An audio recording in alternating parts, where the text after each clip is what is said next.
บายดีสวัสดีพ่อแม่พี่น้อง FC มดสุขุสุคนยินดีต้อนรับเข้าสู่2ผู้หน้าผู้ใจมื้อนี้ผู้หน้าผู้ใจก็อยู่บ้านคือเก่าพี่น้องมื้อนี้ผู้หน้าออกมากินข้าวเปียกร้านเอื้อยเนาะเพิ่นก็เปิดขายได้ประมาณอาทิตย์หนึงล่ะเดี๋ยวจะไปถ่ายตอนประเทศข้าวเปียกขายแล้วก็บรรยากาศร้านเพิ่นเนาะฝากพ่อแม่พี่น้องมาอุดหนุนเพิ่นเด้อทางเข้าบ้านผู้หน้านี่แหละเดี๋ยวจะไปเบิ่งตอนประเทศข้าวเปียกขายมาตอนนี้เนาะพี่น้องนี่ก็คือทางเข้าหันผู้หน้าว่าสินั่งขายเครื่องอยู่สิคืออยู่บ่ว่ามาเฮ็ดตำส้มปิ้งเอ็นขายอยู่หั่น ก็คือทางเขาบ้านปูนาเนาะปูนาก็สิออกมากินข้าวเปียกอยู่หาดเอื้อยเนาะนี่คือหาดเอื้อยเป็นคล้ายน้ำอ้อยคล้ายข้าวเปียกยามเสาร์เนาะพี่น้องไกลไปไกลมาฝากอุดหนุนเด้อนี่ก็คือเส้นในบ้านปูนาเนาะบ้านห้วยเพกเมืองพนทองแขงจำปาสักเข้ามาใน4แยกแล้วก็ตัวนี้ทางเขาเฮือนปูนาปูใจว่าสินางขายเครื่องอยู่บ่อนหั่นสิคืออยู่ว่าคือสิหลายอยู่ดอกตอนนี้เฮามาฮอดหาดเอื้อยเนาะแล้วก็คล้ายน้ำอ้อยคล้ายน้ำมุงน้ำมันแล้วก็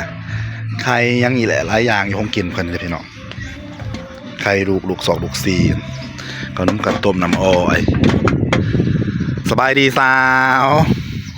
สบายดีตอนนี้ผู้น่าเคยสั่งข้าวเปียกยังกันสาวเปียกไก่ข้าวเปียกไก่หาดอยู่ทรายบอกหน่อยติหานอยู่หอยเพกเด้อบ้านหอยเพกเปิดล้นล่ะบ่เปิดได้ติดป้ายแล้วเอาพอได้ขายอยู่แน่เนาะเปิดขายอยู่ข้าวเปียกไก่เฟ้อไก่เนาะถ้วยเท่าไหร่ราคาอ่านแพงอยู่บ่โอ้ยจะเป็นพอกินพี่น้องถ้าเป็นเงินบาทก็ประมาณ40 บาทเนาะ40 บาทหรือ30กว่าบาทนี่นะเนาะเพราะว่า50 บาทมัน30พอกินเนาะพี่น้องเดี๋ยวตอนนี้กำลังจัดผักจัดแจงให้เนาะงามเนาะแม่ค้าโสดอยู่บ่ได้เนาะแม่ค้าโสดบ่ติดโอ้ย ตอนนี้เฮาก็สิสั่งข้าวเปียกไปกินเนาะพี่น้องบรรยากาศหาดเพิ่นนางมี2โต๊ะทั้งหน้าแล้วก็เป็นเฮ็ดน้ำอ้อยขาย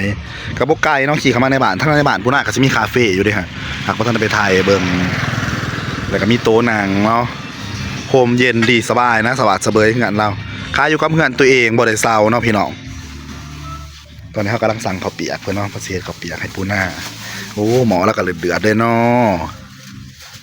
แซ่บกับเปียกแซ่บบ้านหอยเพกเด้อพี่น้องเด้อมาอุดหนุนเด้อแม่ค้าซื้อหยังเด้แม่ค้าเจ๊หน่อยแจ่มจันทร์บ่ ซื้ออีสั่งบอกเขาเลยติเขาจะสิฮู้ซื้อแม่ค้าน้อยแม่น้อยเนาะแม่น้อยเนาะคนตัวน้อยๆเนาะขี่เข้ามาเห็นเพิ่นนะตัวน้อยกว่าหมู่อยู่ในบ้านนี่ขออนุญาตเบิ่งน้ำซุปเนาะพี่น้องว้าวขายเบิดแต่ละมื้อก็ได้หมอบักย้ายน้ำซุปเรา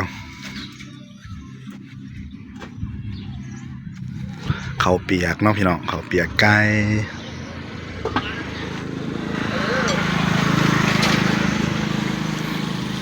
อันอยากล่มเนาะนี่เนาะ2 มื้อมันได้ล่มแม่นบ่แม่นล่มงามเนาะแม่ค้านี่เนาะขายแต่ข้าวเปียกว่ามีหยังแน่ก็บอกเขาเลยติมีข้าวเปียกเด้อมีข้าวเปียกแล้วก็มีน้ำอ้อยน้ำอ้อยแล้วก็มีน้ำเป๊ปซี่แล้วก็มี1ไข่1ลูกซีนฮอตดอกเด้อพี่น้องเด้อขี่เข้ามาทั้ง4แยกบ้านห้วยเพกเข้ามาหน่อยนึงก็แม่นเนาะแม่นบ่แม่นงามเนาะแม่ค้าฝากให้เด้อพี่น้องฝากมาอุดหนุนเอื้อยปูนานี่เด้อปูนาก็ว่าสิขายอยู่ทางนี้คือกันว่าสิขายตำส้มปิ้งไก่ปิ้งหยังนี่แหละพอได้ห้องใส่กันซอยกันหั่นนะกันปูนาบ่ทันได้เมื่อถ่ายง่ายเดี๋ยวเฮาตอนสิไปกินสิถ่ายเบิ่งเนาะพี่น้องขายดีเนาะสาวจักทงเนี่ยมื้อนี้7 ถุงเยอะแล้วมาถ้าขอได้ที่ขอสิเทศให้มาสบายดีจะได้มีอยากกินเทศให้ก็คือมีน้ำอ้อยน้ำเด้อพี่น้องก็สิขายน้ำอ้อยเด้อจ้าน้ำอ้อยเสียบเจ๊หน่อยเจียมจันเนาะมันพออยู่บ่ล่ะปานที่โอ้ยพ่อ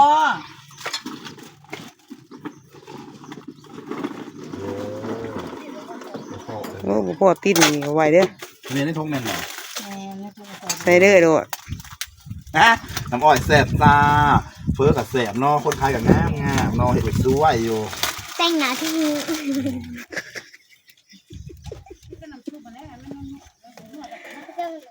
ตัวนั้นมาน้ำเด้อแท้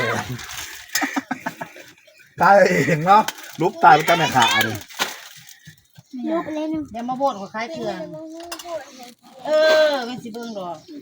มึงเห็นโทรศัพท์อยู่บ่มือน้ำอ้อยแซ่บๆเนาะจ้าเนาะแม่ค้าขายดีเลยเนาะจักทงได้เขามาเมาแล้วเจ็ดทงเจ็ดจ่ายเนาะ อันนั้นก็จนมาวางจนมาให้ปูนาขายน้ำอ้อยซอยว่าซั่น นี่นั่งผู้หน้าผู้ใจคนงามเด้อมาขายซอยหน่อยเด้อ เดี๋ยวเราจะจ้า10,000กีบจ้า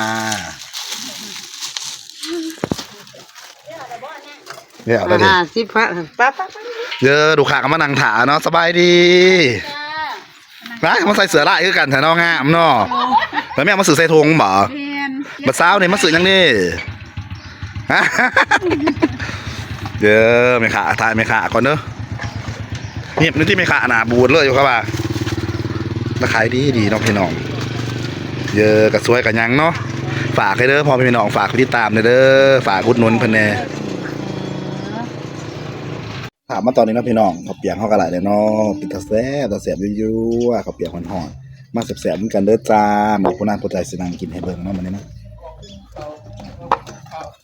นี่คือแบบพริกห่างเพิ่นเนาะที่เอาเองแบบแซ่บแบบเผ็ดอยู่แล้ว ดูเดี๋ยวไปเอาเงินของกูไปเนี่ยเอามึงนี่มาขายมื้ออื่นยังไงกันมา คือมื้อนี้มื้ออื่นพวกนี้ล่ะ บ่เขาอยู่อยู่ใกล้ๆไปเอาละนี่ย่างกูยันมาครับกูบ่สนใจ บ่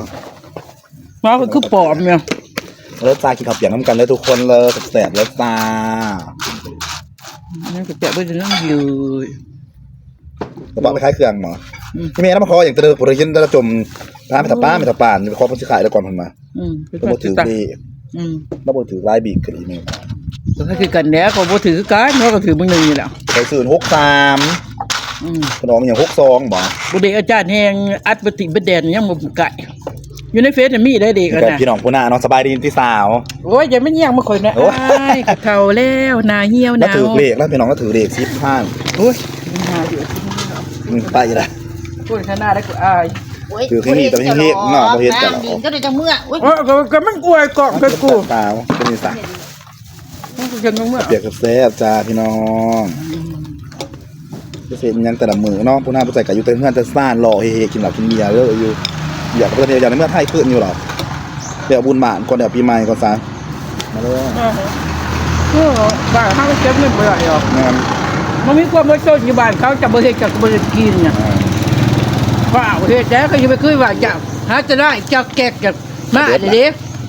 ก็ว่าเขาบอกได้เครียด ขายอะไรอยู่น้อยนึงแต่ว่าเพิ่นกับบ้าเจ้าเหรอวะ วันนี้เขาบอกได้ก็ว่าเครียดอันนี้เขาบอกได้ก็จะบ่ได้เงินเขากูเว้าด้วยกูกองกดน่ะก็ข้าวก็ไปอยู่นี่กองกดก็ว่าสร้างแล้วกูได้เงินกูก็ไปเองกูดอกถูกป่ะอยู่แล้วจะบ่ว่าแล้วบ่ได้เงินก็ว่าเปิดแล้วคงบ้านเฮือนจังมีนอนแต่สิเป็นนอนใช้ฉันจะมา ก็สิเซาเขากับเพ่คาเซาหาเขาโหกกันละพี่น้อง ใช่เอาละเรียนงานโรงงานเองค่ะตัวหอดวิกเกี่ยวกับบริเงินเทว่าหาวันก็เบิกให้ชนึงก็ค่อยเงี้ยขึ้นหาวันเขาเหมือนหาวันนี่เขาก็เบิกให้ขึ้นหาวันเขาจังตัดวิก เขาวเปียกเน้องพี่น้องเขาวเปียกเสียนทั้งพระทั้งไทยก็เสิร์นก๋วยจับจ้ะแซ่บ เจ้าหนึ่งเดียวเจ้าคนไทยเอกกับเนี่ยคนลาวมากคือ ๆก็ย่างมากสั่น อันแต้มศึกษาไข่มุกกับว่าอาหารเขาบ่มีคนอยู่หรอกขนาดดูดาได้กว่าน้องเอก็มีก็ว่า หน้าอเมนโก ขอบคุณค่ะ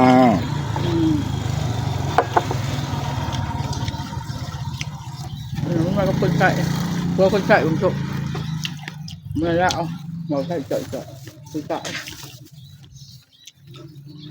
น้ำจ้องไม่ใช่ออกจากเงื่อนบ่ประตูไม่ใช่ เห็นแล้วอุ่นรถเราอยู่แล้วมึงก็ติดรถอุ่นเลย อุ่นบ่แม่นที่ตะเวียงที่มาที่เขามันอุ่นโดยมันจะเกลือ รถไม่ได้ก็ติดก็สั่น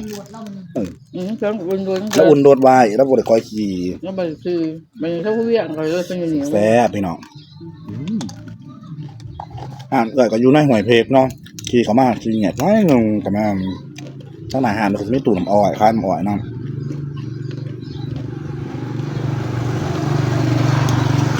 แล้วจ้า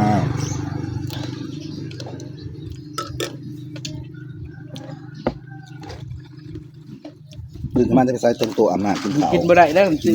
แล้วมันเตรียมหาผ้าให้คุณน้อยเดียวเอาเขาว่าตัวเอาตัวคมไม่ข่อยเพิ่นเอาตัวคมไม่ข่อยจะมึงอยากจะได้ว่าคมเดี๋ยวกินได้บ่ ร้านไปผมเห็นไปซองบ่ เจ้าเขายูทูบไปจะไหน แล้วก็เสือเขาไปเบิ่งหันก็ติดต่อติดตามฝากติดตามปูน่าในอยเด้อปูน่ากำลังเปิดเพจ YouTube ใหม่แล้วก็พยายามสิถ่ายพี่น้องเบิ่งอยู่แหละเนาะ มันเป็นภาษาแม่ได้ขอเสียให้เบิ่ง เอ้าเดี๋ยวเราก็จะกินอะไรบ้าง นางกินอยู่กินเขาเบิ่งจนเบิดของน้อง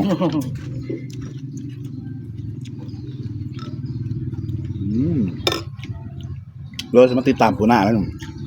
ติดตามเลย มันเป็นภาษา ติดตามเลยดิ บอก นี่ก็กำลังจะขาดอีกอย่างขาย บ่ เนาะ มีบ่มี โมมี่ ช่วยเงินกิ๊กเงินขาดจะซื้อเสียเงินไป ของร้านข่อยก็บ่สนใจเก็บมีค่ะ เลยดำๆก็เอาหมด บ่ได้เก็บหรอกนี่อยู่ห้องร้านค่ะ เดๆดำๆก็เอาบ่ซอยเงินนั่นแหละ เออ ช่วยเงินกิ๊กเงินขาด นี่อีบอกเนี่ยเงินกินเงินขามาให้เราแน่ระบัง ซอยเงินนั่นคัดคำพลังบ่สูมี เก็บไปอยู่ใส่ ปูห เล น้าย กับ ดิ ก้อนอยากกินกันเนาะพี่น้อง คำพลังบ่สูมีหรอก คลิป ซอย นี้ เงิน ปูหน้ากับสาวใบจำนี้ก่อนเนอเลยพอกันใหม่คลิปหน้าพ่อแม่พี่น้องเป็นกำลังใจปูหน้าและติดตามปูหน้าเด้อสบายดีบ๊ายบาย